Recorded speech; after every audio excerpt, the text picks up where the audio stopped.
Halo semua, jadi di sini adalah Mr. Ben ya. Jadi kita ketemu lagi di penerapan turunan fungsi trigono. Oke, ini sudah video yang keempat ya. Kali ini kita sampai pada turunan kedua dan aplikasinya. Jadi di turunan fungsi trigono itu kita bisa menentukan turunan kedua, yaitu setelah kita turunkan sekali lagi. Nah, jadi apa kegunaan dari turunan dua kali itu? Mari kita lihat ya. Oke, jadi kalau kita mempunyai Y gitu ya, maka turunan pertamanya itu kita tulis dy dx gitu ya, yaitu turunan Y terhadap X gitu ya. Lalu kalau kita turunkan sekali lagi, maka ini akan menjadi dy dx begitu ya. Nah, ini terhadap dx gitu ya. Maka kalau kita sederhanakan, maka dia akan menjadi begini. Gitu ya. Begitu. Oke, jadi ini merupakan lambang dari turunan kedua ya. Oke, bisa pula kita misalnya begini, kita punya Y, kalau kita turunkan maka jadi Y aksen gitu ya. Kalau kita turunkan lagi, maka jadi Y double aksen. Gitu ya. Oke. Jadi misalnya contoh, oke ya. Misalnya kita mempunyai Y sama dengan sin 2x gitu ya. Nah, maka turunan pertamanya itu tentu saja adalah turunan dari sin itu adalah kosinus ya. Oke, jangan lupa kali turunan dalam. Turunan dari 2x itu adalah 2. Oke, maka hasilnya adalah 2 cos 2x. Kalau kita turunkan lagi, berarti y double aksen, yaitu turunan dari 2 kali cos 2x terhadap x. Nah, maka turunan dari cos adalah negatif sin ya. Negatif sin.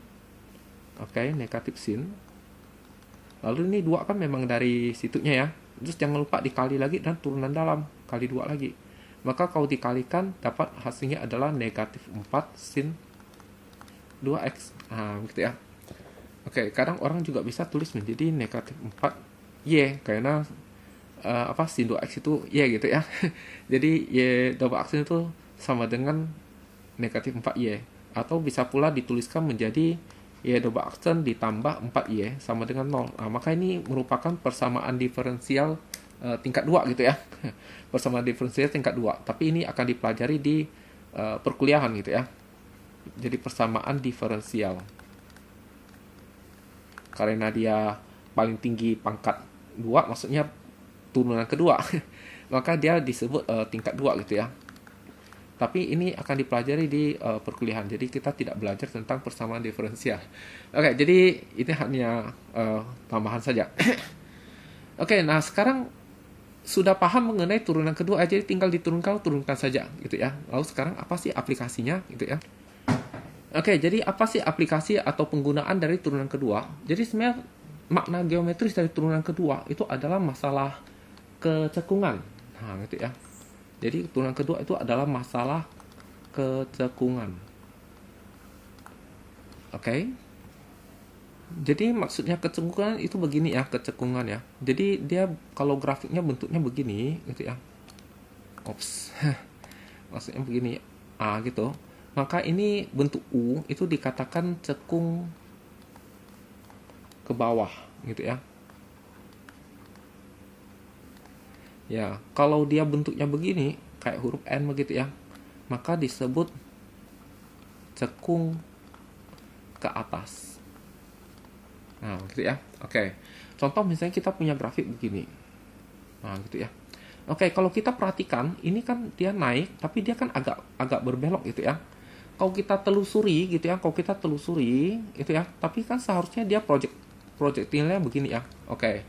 Kayaknya kalau kita ikut aja arusnya gitu ya, maka dia seharusnya bergeraknya begini gitu ya. Tetapi kok dia bisa melenceng begitu ya? Maka di daerah titik di sini dia tuh sebenarnya terjadi pelencengan gitu ya, pelencengan gitu. Maka dia berbelok begitu ya, berbelok itu istilahnya itu berbelok. Nah, jadi di bagian sini itu adalah dinamakan cekung ke atas gitu ya. Nah, kalau yang ini yang setelahnya ini, yang ini, gitu, yang hijau ini. Nah, ini dikatakan dia adalah cekung ke bawah.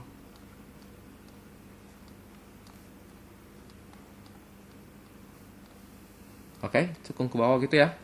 Nah, maka pas di titik di tengah-tengah ini, Oke, warna ungu ini pas di tengah-tengah ini itu dikatakan tidak cekung atas, tidak pula cekung ke bawah. Nah, ini disebut titik belok gitu ya. Nah, jadi apa sih hubungan dengan turunan kedua? Nah, begitu ya. Jadi kalau dia cekung ke atas, maka turunan keduanya itu adalah lebih besar dari lebih kecil dari 0 gitu ya. Nah, kalau dia cekung ke bawah, maka berarti dia lebih besar dari 0 gitu ya. Turunan keduanya. Oke, pakai warna hijau saja. Jadi dia ini di sini akan turunan keduanya itu lebih besar dari 0. Oke, cara ingatnya gimana? Jadi yang seperti ini itu dikatakan cekung ke bawah, tapi orang kadang mengatakan ini adalah terbuka ke atas gitu ya. Nah, jadi kalau terbuka ke atas, maka turunan keduanya positif gitu ya. Oke, turunan keduanya positif. Tapi kalau dia terbuka ke bawah gitu ya. Oke, ini orang bilang terbuka ke bawah gitu ya.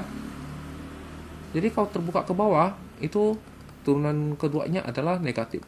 Gitu ya. Oke. Jadi akibatnya apa? Jadi titik belok ini adalah titik perubahan pada saat turunan keduanya itu mengalami perubahan tanda. Jadi kalau kita lihat di sebelah kiri ini tandanya turunan keduanya negatif. Lalu kemudian di sebelah kanan ini turunan keduanya positif. Jadi terjadi perubahan tanda. Artinya titik belok ini terjadi pada saat turunan keduanya itu sama dengan 0 gitu ya. Nah, oke. Jadi dia bisa berubah tanda dari negatif ke positif, bisa pula dari positif ke negatif. Oke, contohnya grafiknya misalnya seperti begini. Gini ya. Oke, kalau kita perhatikan, dia kalau turun nih kan sebenarnya harusnya kalau diikutin arus kan dia begini ya. Nah, gitu ya. Tapi kok di titik sini dia berbelok gitu ya. Oke, maka ini adalah titik belok. Kenapa? Karena di sini dia itu cekungnya cekung ke bawah, alias dia terbuka ke atas gitu ya, terbuka ke atas. Maka kalau terbuka ke atas, berarti turunan keduanya adalah positif. Kalau ini adalah terbuka ke bawah gitu ya, terbuka ke bawah atau cekung ke atas gitu ya. Kalau cekung ke atas berarti dia turunan keduanya negatif gitu ya. Jadi terjadi perubahan tanda ya dari positif di sini 0 lalu kemudian negatif gitu ya. Oke, apabila tidak terjadi perubahan tanda, maka berarti turunan keduanya sama dengan 0 itu bukan titik belok. Jadi turunan kedua sama dengan 0 itu merupakan titik belok. Syaratnya adalah ada perubahan tanda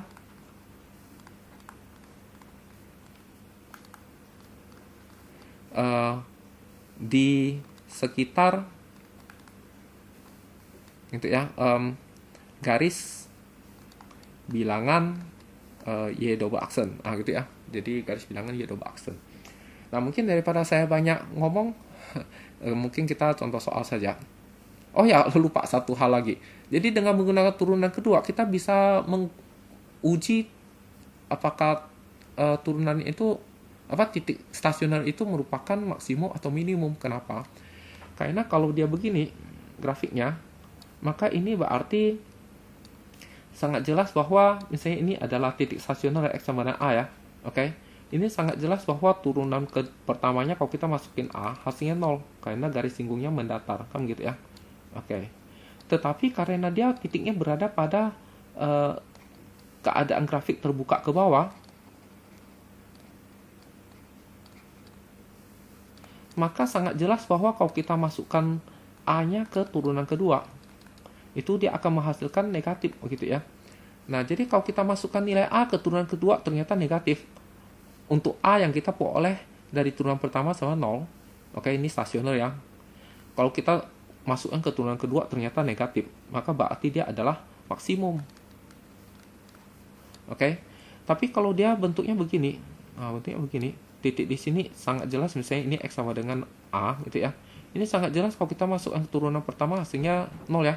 Jadi turunan pertamanya itu sama dengan 0 gitu ya untuk X sama dengan A ya. Jadi kalau karena dia berada di kecekungan yang terbuka ke atas gitu ya, maka sangat jelas bahwa turunan keduanya itu kalau kita masukkan A, hasilnya pasti adalah positif. Oke, jadi kalau dia stasioner, lalu kita masukkan ke turunan kedua, ternyata hasilnya positif, maka berarti dia adalah minimum gitu ya. Gitu, jadi agak terbalik gitu ya. Kalau positif justru dia adalah minimum, kalau negatif justru dia adalah itu ya. Bagaimana kalau kita masukkan ternyata hasilnya nol gitu ya, sama nol ya. Oke, maka kalau dia sama dengan nol, berarti kita selidiki gitu ya. Jadi jika turunan keduanya ini sebenarnya sama dengan nol, maka selidiki apakah ada perubahan tanda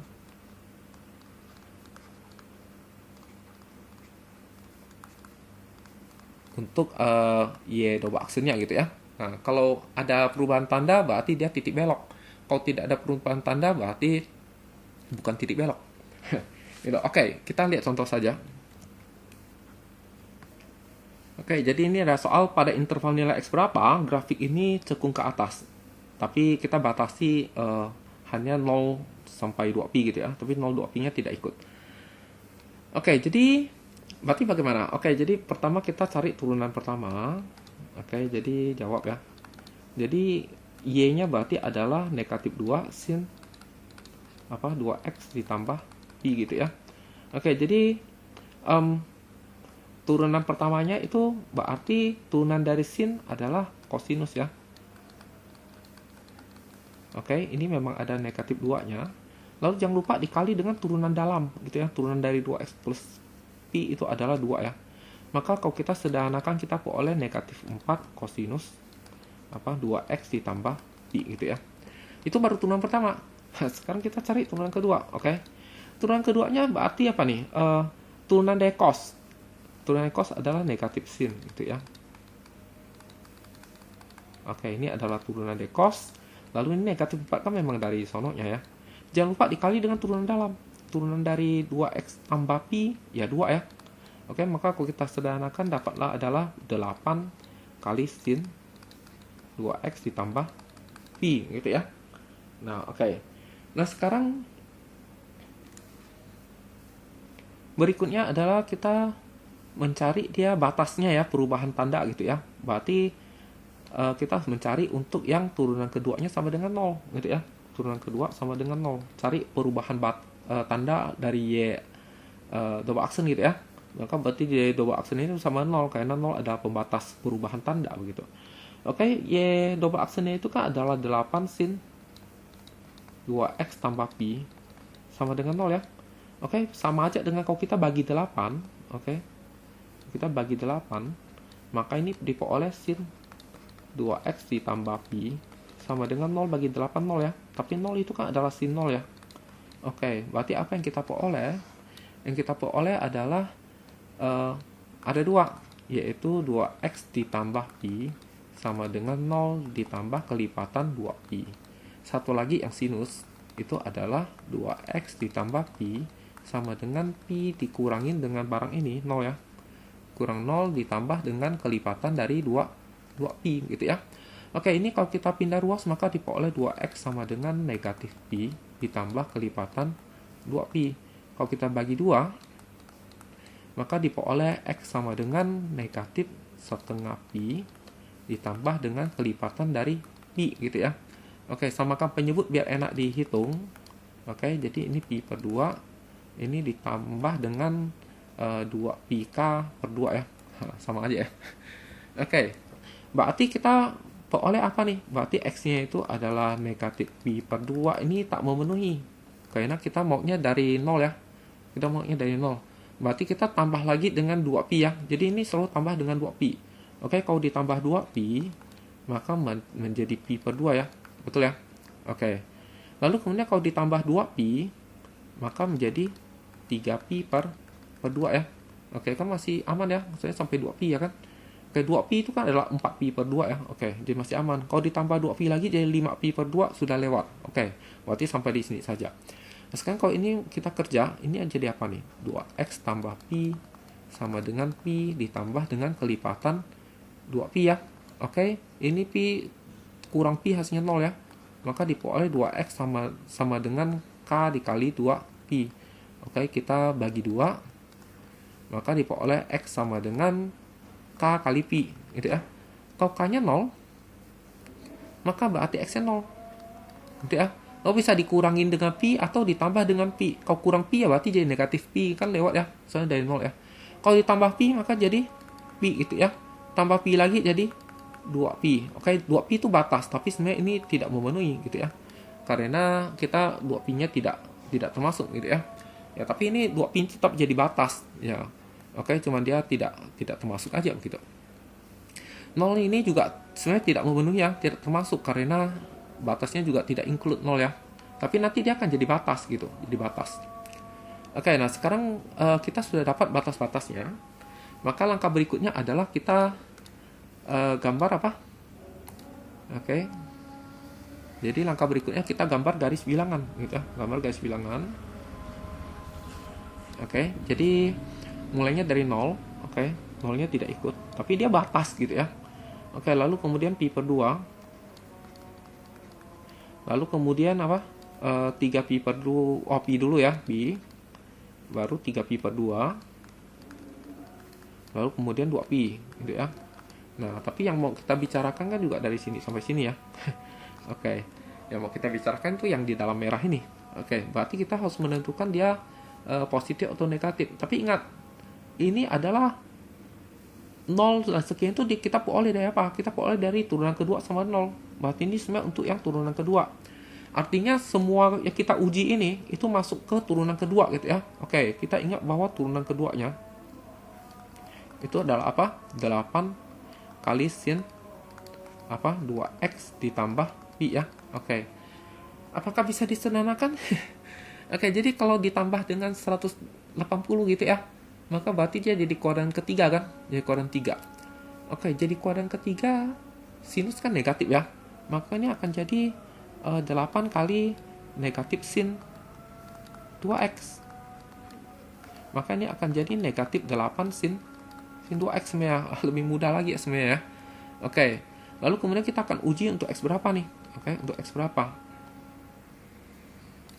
Nah, jadi kalau kita uji ini mungkin kita ambil x berapa nih? Misalnya kita ambil x-nya itu pi per 3. Boleh kan? Oke. Oke, maka ini kalau x-nya adalah pi per 3, maka ini jadi apa? Min 8 kali sin 2 per 3 pi.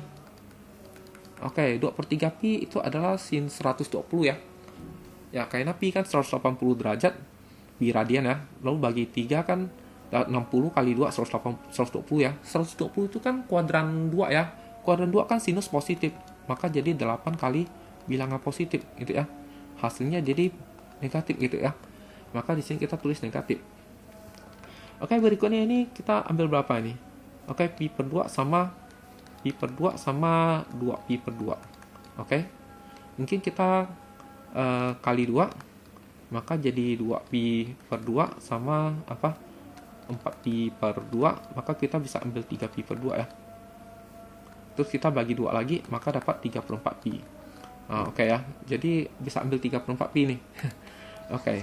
Atau kalau bingung, kita bisa ubah jadi derajat ya, mungkin akan lebih mudah kalau ubah jadi derajat. Ya, soalnya kalau ubah jadi derajat ini jadi gampang gitu ya. Oke, kita ubah jadi derajat saja, biar mudah. Oke ya. Jadi ini kalau kita ubah jadi derajat kan jadi 90 derajat ya. Ini 180 derajat, ini 270 derajat, ini 360 derajat. Jadi enak toh. Nah, jadi di sini kita bisa ambil tadi adalah 60 derajat ya. Oke, jadi ini 60 derajat sama aja ya. Maka ini menjadi apa nih? Oke. Maka ini akan menjadi 2 kali 60 derajat 120. Oke, 120 kuadran 2. Jadi positif. Nah, jadi mudah kan? Oke, sekarang kalau kita di sini kita ambil berapa nih? Di sini kita bisa ambil 120 derajat gitu ya. Ya, sebenarnya berapa aja boleh sih. Oke, 120 derajat kalau kita hitung, maka 120 kali 2 jadi 240. 240 ini kan kuadran ketiga ya. Kuadran ketiga ini negatif gitu ya. Negatif. Oke. Positif kali negatif hasilnya positif. Maka di sini positif. Oke. Berikutnya ini ambil berapa nih? Ambil 200, boleh juga ya, ambil 200 ya, sebenarnya nggak masalah, tidak istimewa juga nggak masalah, kan kita nggak hitung. Oke, ini jadi sin 400 ya. Oke, 400 kalau dikurangin dengan 360, maka jadi sin 4 40 derajat. Kuadran 1 itu positif. Negatif kali positif, negatif, gitu ya. Maka sin negatif. Oke, di sini ambil berapa nih? Ambil 300 mungkin. Oke. Kalau ambil 300, maka jadi sin 600 gitu ya. Kalau dikurangin 360, maka menjadi sin 240 ya. Oke, 240 sama kayak ini. Jadi hasilnya positif gitu ya. Sama kan? Jadi positif. Oke, maka sin positif. Oke, nah sekarang karena dia minta apa nih? Soalnya itu dia minta interval mana dia cekung ke atas. Oke, jadi cekung ke atas.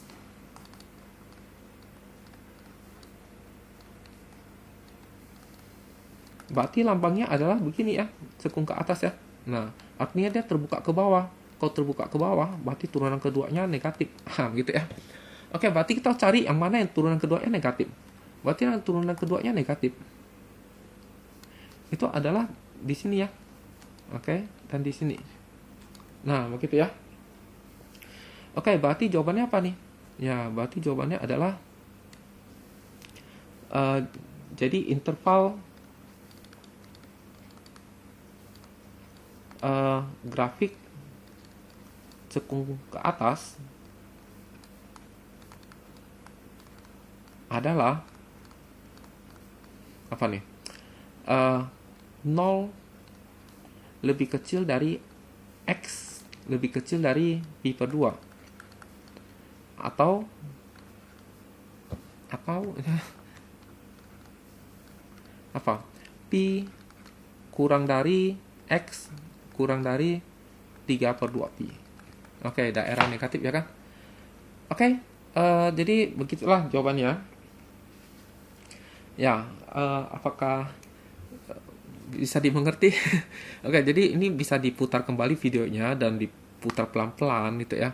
Kalau misalnya ada pertanyaan bisa tanyakan di komentar gitu ya. Oke, kita lihat contoh berikutnya. Oke, kalau kita lihat soal ini, jadi dia tanya stasioner gitu ya. Berarti pertama-tama kita tentukan turunan pertama sama 0 dulu ya, karena stasioner. Jadi stasioner itu berarti turunan pertama sama dengan 0 gitu ya. Oke. Nah, jadi kita kerjanya turunan pertama sama 0 terlebih dahulu ya. Oke, jadi turunan pertamanya apa nih? Turunan pertamanya f x-nya itu kan adalah apa? Sinus dari x dikurangin pi ditambah kosinus x dikurangin pi ya. Oke. Nah, jadi turunan pertamanya apa nih? Oke, jadi turunan pertamanya berarti f aksen x. Turunan dari sini apa? Turunan dari sini udah cos gitu ya. Nah, kayak dikali turunan dalamnya 1. Jadi kali 1 tetap. Turunan dari cos adalah min sin, negatif sin gitu ya. Oke, dikali turunan dalamnya 1. Jadi tetap. Nah, jadi seperti inilah. Oke, kita sama dengan kan 0 karena mau mencari stasioner gitu ya. Oke, maka kalau kita pindah ruas, maka jadi kosinus x kurang pi sama dengan sin x kurang pi gitu ya. Oke, bagi dengan cos, maka kita peroleh tan gitu ya. Nah, oke, jadi tan x dikurangin pi ini sama dengan 1. 1 itu padahal adalah tan pi per 4 ya. Oke. Nah, maka berarti dengan kata lain kalau diselesaikan, maka jadi x kurang pi sama dengan pi per 4 ditambah dengan kelipatan pi, karena tangen kan periodenya pi ya. Oke, jadi pindah ruas maka jadi x sama dengan pi ditambah dengan pi per 4 ditambah dengan kelipatan pi gitu. Oke, samakan penyebut jadi 4 maka jadi x sama dengan 5 per 4 pi ditambah kelipatan pi. Pi ini kita jadikan per 4 maka jadi 4 pi gitu ya. Oke, jadi berarti x-nya ini bisa sama dengan 5 per 4 pi, lalu bisa dikurangin dengan 4 atau ditambah dengan 4. Kalau dikurangin 4 maka jadi 1/4 pi ya. Oh, ini masih termasuk ya. Oke. Kalau dikurangin 4 jadi negatif, tidak termasuk sudah. Oke ya. Lalu kemudian kalau kita tambah 4, maka jadi 9/4 pi. Oke, kan sampai 2 pi. 2 pi itu kali 4 jadi berapa nih? Jadi 8/4 pi ya. Ini 9/4 ini sudah tidak memenuhi. Gitu ya. Oke, tapi itu batasnya.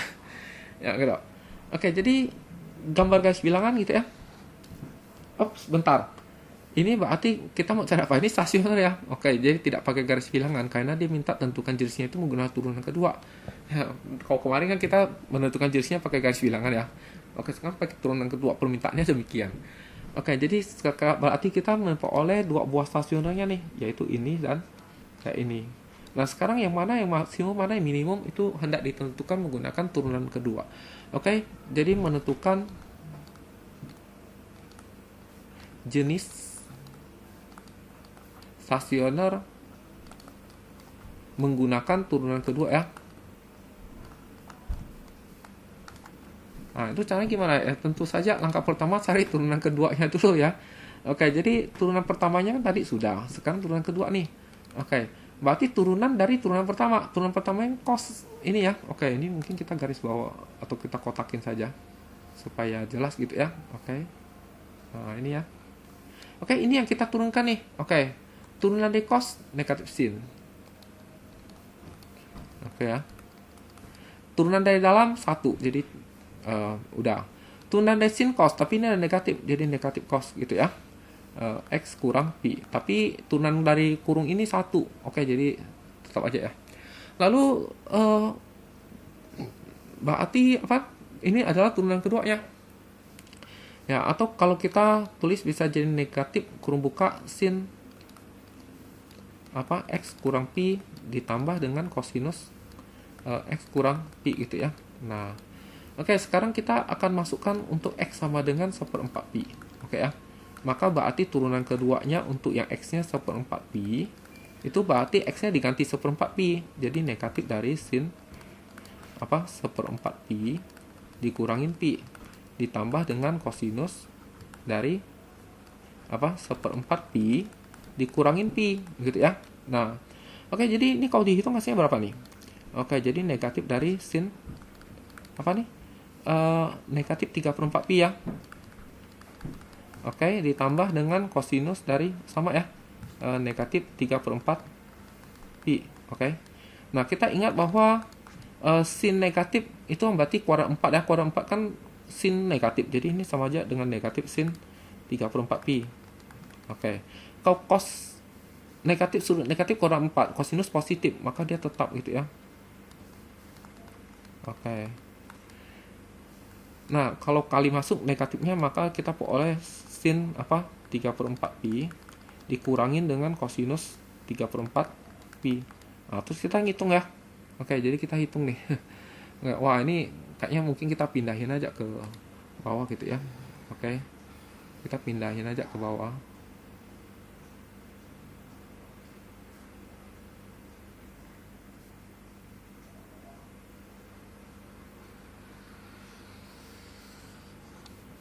Wah, susah nih pindah ke bawahnya nih. Oke, kita view-nya dikecilin dulu aja.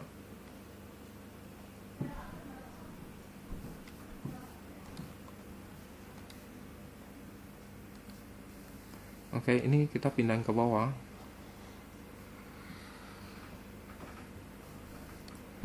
Oke, pindah ke bawah gitu ya. Oke. Nah.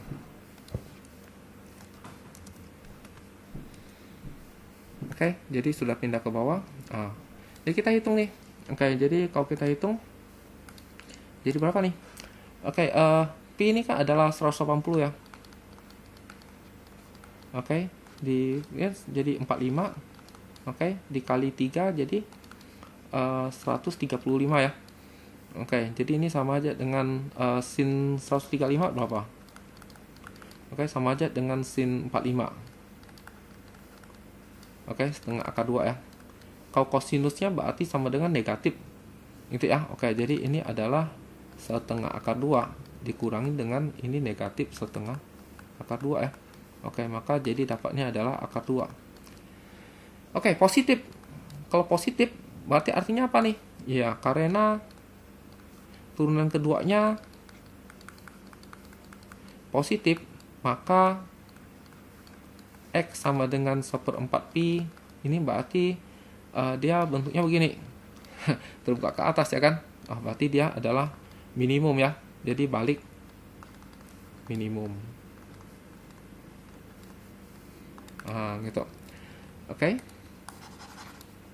Bagaimana kalau bagaimana untuk yang satu lagi gitu ya, untuk yang 5/4 pi gitu ya. Oke, kita hitung lagi.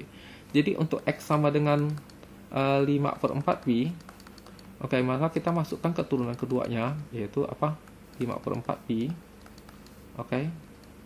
Maka ini kalau kita hitung, maka jadi negatif dari kurung buka sin 5/4 pi dikurangin pi ditambah dengan kosinus dari 5/4 pi dikurang pi gitu ya. Oke, maka ini akan menjadi sin 1/4 gitu ya. Oke, ini akan jadi kosinus 1/4. Oke, 1/4 pi itu berarti 45 ya. Oke, maka jadi sin 45 nih. Sin 45 itu setengah akar 2. Oke, ditambah dengan setengah akar 2. Hasilnya adalah negatif akar 2. Oke, negatif ya. Oke, karena negatif, karena turunan kedua dari 5/4 pi ini adalah negatif, maka X sama dengan 5/4 pi ini adalah balik. Oke, dia negatif berarti dia terbuka ke bawah gitu ya. Terbuka ke bawah. Oke, maka ini berarti balik maksimum. Oke, bagaimana? Apakah bisa dipahami? Oke, jadi saya pikir ini sudah cukup mewakili ya contohnya ya. Jadi begitulah teknik penggunaan turunan kedua gitu ya dalam aplikasi di turunan. Oke, sekian dan terima kasih.